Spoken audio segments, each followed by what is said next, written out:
Pozdrav svima, dragi Nokia ljubci, ovdje je Marin s Nokia Mog bloga i sada ću vam predstaviti App Folder aplikaciju, odnosno aplikaciju koja nam omogućava kreiranje foldera s aplikacijama na početnom zaslonu. To je jedna od opcija koje su dostupne sa Lumia Black nadogradnjom koja je upravo krenila, ali je ta aplikacija isto tako dostupna i za starije Lumia uređaje koji nemaju još uvijek Lumia Black nadogradnju.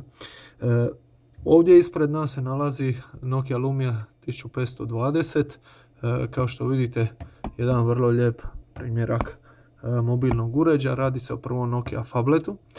On ima već Lumia Black nadogradnju, ali tek s instalacijom App Folder aplikacije je to moguće. Dakle, jednostavno otvorite aplikaciju, ona je sad dostupna na Windows Phone trgovini. Tu vam stoji da niste kreirali nikakvu listu, napravite, recimo stavit ćemo poruke,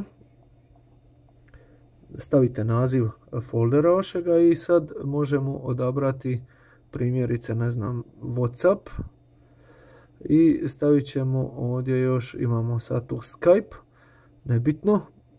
Možete onda sortirati ove aplikacije po imenu ili po datumu instalacije, kliknete OK.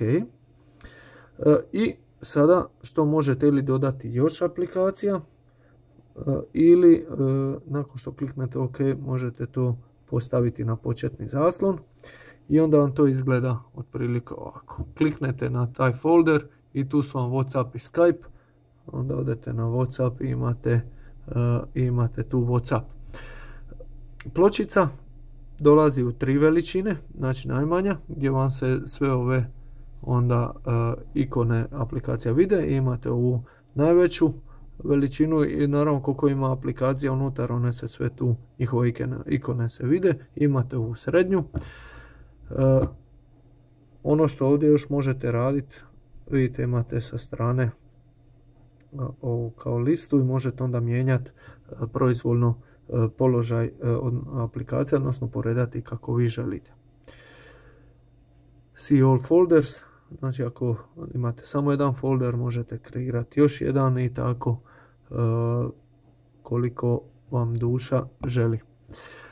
Dakle, to bi bila App Folder aplikacija koja vam omogućava kreiranje foldera na vašim Lumia uređajima. Ja sam Marin i hvala vam što ste gledali ovaj video. Pozdrav!